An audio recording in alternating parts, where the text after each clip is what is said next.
Hi అండి, నమస్తే. Welcome to God's gift. ఈరోజు కిచెన్లో మిర్చి బజ్జీని ప్రిపేర్ చేస్తున్నా. ఎంతమందికి ఇష్టం మిర్చి బజ్జీ? అసలు మిర్చి బజ్జీ ఇష్టం లేని వాళ్ళు ఎవరైనా ఉంటారా? లేదు కదా. పిల్లలైనా పెద్దవాళ్ళైనా ఎంతో ఇష్టంగా తింటారు. వర్షాకాలం కూడా వచ్చేసింది. ఈవినింగ్ ఏమైనా స్నాక్ చేసుకోవాలంటే జస్ట్ ఒక 5 to 10 మినిట్స్లో అయిపోయే మిర్చి బజ్జీని ఈజీగా ప్రిపేర్ చేసేసుకోవచ్చు. బజ్జీ పైన క్రంచీగా, లోపల సాఫ్ట్గా, మంచి టేస్టీగా ఉండే సింపుల్ అండ్ క్విక్ బజ్జీ రెసిపీని చూపిస్తున్నా. ఇంకెందుకు లేట్ ప్రిపేర్ చేసేద్దాం. చాలా టేస్టీగా ఉంటుంది. డెఫినెట్గా ట్రై చేయాల్సిందే మీరు కూడా. నేను చూపిస్తున్న కప్పుతో ఒక 2 కప్స్ శనగపిండిని తీసుకోవాలి. ఇది జల్లించిన శనగపిండి అండి. అలానే 1.5 స్పూన్ బియ్యపిండిని కూడా యాడ్ చేసుకోవాలి. బియ్యపిండి వేసుకుంటే పైన మంచి క్రంచీగా వస్తాయి. అలానే 1 స్పూన్ కారం, 1/2 స్పూన్ సాల్ట్, 1/2 స్పూన్ వాము, 1/2 స్పూన్ ధనియాల పొడి, అలానే 1/2 స్పూన్ కుకింగ్ సోడా. ఈ స్పైసెస్ అన్ని వేసిన తర్వాత కొంచెం కొంచెం వాటర్ వేసుకుంటూ పిండి మొత్తాన్ని కలుపుకోవాలి. ఒకేసారి వాటర్ వేసుకోకూడదండి. కొంచెం కొంచెం వాటర్ యాడ్ చేసుకుంటూ ఈ పిండి మొత్తాన్ని మిక్స్ చేసుకోవాలి. చూస్తున్నారు కదా, ఈ కన్సిస్టెన్సీలో వస్తే సరిపోయిద్ది. ఇంకా ఈజీగా తెలియాలి అంటే కనుక ఫింగర్ పిండిలో పెట్టి ఇలాగా ఫింగర్ మొత్తం కోట్ అయ్యిందంటే కనుక పిండి కన్సిస్టెన్సీ కరెక్ట్గా ఉన్నట్టే. బజ్జీ మిర్చి అయినా తీసుకోవచ్చు, నేను చూపిస్తున్నట్టు ఇట్లాంటి మిర్చి అయినా తీసుకోవచ్చు. ఏదైనా సరే టేస్ట్ చాలా బాగుంటాయి. మిర్చిని నీట్గా వాష్ చేసుకోవాలి. మిర్చి కట్ చేసేలోపు స్టవ్ వెలిగించి స్టవ్ మీద కడాయి పెట్టి ఆయిల్ వేసుకోవాలి. బజ్జీ లోపల స్టఫింగ్లోకి 1/2 స్పూన్ వాము పొడి, అలానే కొంచెం సాల్ట్ వేసుకోవాలి.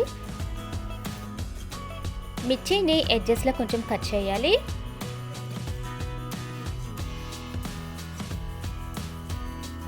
ఒక్కొక్క మిర్చి తీసుకొని ఇలాగా మిడిల్లోకి కట్ చేసుకోవాలి. మీకు లోపల గింజలు అవసరం లేదు అంటే కనుక తీసేసేయండి.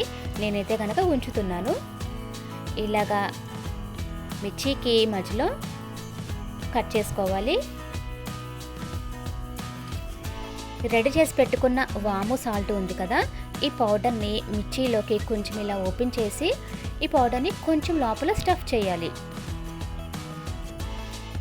ఇలానే అన్ని మిర్చిలకి లోపల కొంచెం పౌడర్ తీసుకొని స్టఫింగ్ చేసుకోవాలి.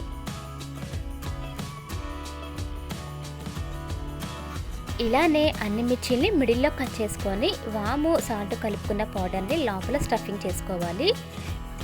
అన్నీ ఇలానే ప్రిపేర్ చేసుకొని పక్కన పెట్టుకోవాలి. ఇప్పుడు ఒక గ్లాస్లో రెడీ చేసి పెట్టుకున్న శనగపిండిని ఈ గ్లాసు ఫుల్గా వేసుకోవాలి. ఇలాగా గ్లాస్లో వేసారంటే కనుక మీకు మంచిగా మిర్చికి శనగపిండి మొత్తం కోట్ అయ్యిద్ది. ఆయిల్ హీట్ ఎక్కిన తర్వాత గ్లాస్లోకి ఒక మిర్చిని ముంచి సైడ్స్న కొంచెం ఇలాగా లాగి ఆయిల్లో వేయాలి. ఆయిల్ మాత్రం మీడియం ఫ్లేమ్లోనే పెట్టుకొని ఒక్కొక్క మిర్చిని ఇలాగా శనగపిండిలో ముంచుకొని ఆయిల్లోకి వేసుకోవాలి. లో టు మీడియం ఫ్లేమ్లో పెట్టుకుంటూ ఒక్కొక్క మిర్చిని ఆయిల్లోకి వేసుకోవాలి.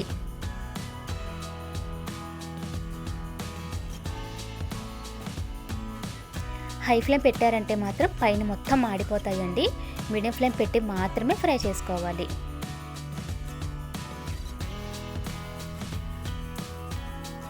ఇలాగా మంచి గోల్డెన్ కలర్ వచ్చిన తర్వాత ఒక ప్లేట్లోకి షిఫ్ట్ చేసుకోవాలి. లోపల మిర్చి కూడా ఎంత బాగా కుక్ అయిందో చూసారా. ఇలానే మిగతా మిర్చిని కూడా ఒక్కొక్కటిగా ఆయిల్లో వేసుకుంటూ ఫ్రై చేసుకోవాలి. మీడియం ఫ్లేమే ఉండాలండి, హై ఫ్లేమ్ పెట్టకూడదు. మధ్య మధ్యలో ఇలాగా మిర్చిని కలుపుకుంటూ ఉండాలి.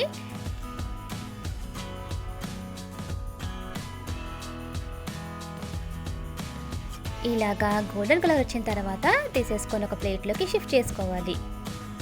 బజ్జీలోకి నంచుకోవడానికి ఒక సింపుల్ చట్నీని కూడా చూపిస్తున్నాను. మిక్సీ జార్లో 2 మిర్చి, కొంచెం కొత్తిమీర, అలానే ఒక చిన్న సైజు టమాటా, కొంచెం సాల్ట్ వేసుకొని స్మూత్ పేస్ట్ లాగా ప్రిపేర్ చేసుకోవాలి. ఇప్పుడు బజ్జీలు రెడీ అయిపోయినాయి కదా, ఈ బజ్జీలకి మిడిల్లో ఇలాగ కట్ చేసుకొని సన్నగా తరిగి పెట్టుకున్న ఆనియన్స్ని కూడా మధ్యలో యాడ్ చేసుకోవాలి. మీకు ఇష్టమైతే కొంచెం పీనట్స్, అలానే సన్నగా తరుక్కున్న టమాటాలు, కొంచెం కొత్తిమీర కూడా మధ్యలో ఇలాగ స్టఫింగ్లోకి యాడ్ చేసుకోవచ్చు.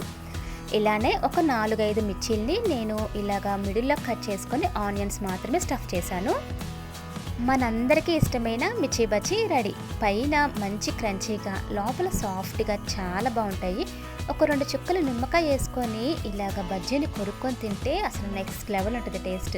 రెడీ చేసి పెట్టుకున్న చట్నీతో బజ్జీని ఇలాగా నంచుకొని తింటే టేస్ట్ మాత్రం నిజంగా నెక్స్ట్ లెవెల్ ఉంటుందండి. చాలా బాగుంటుంది. డెఫినెట్గా మీరు కూడా ఈ బజ్జీ మిర్చిని ట్రై చేయాల్సిందే. ఈ వీడియో కనుక మీకు నచ్చితే మీ ఫ్రెండ్స్కి రిలేటివ్స్కి షేర్ చేయండి. సబ్స్క్రైబ్ చేసుకోవడం మాత్రం మర్చిపోకండి. Thanks for watching.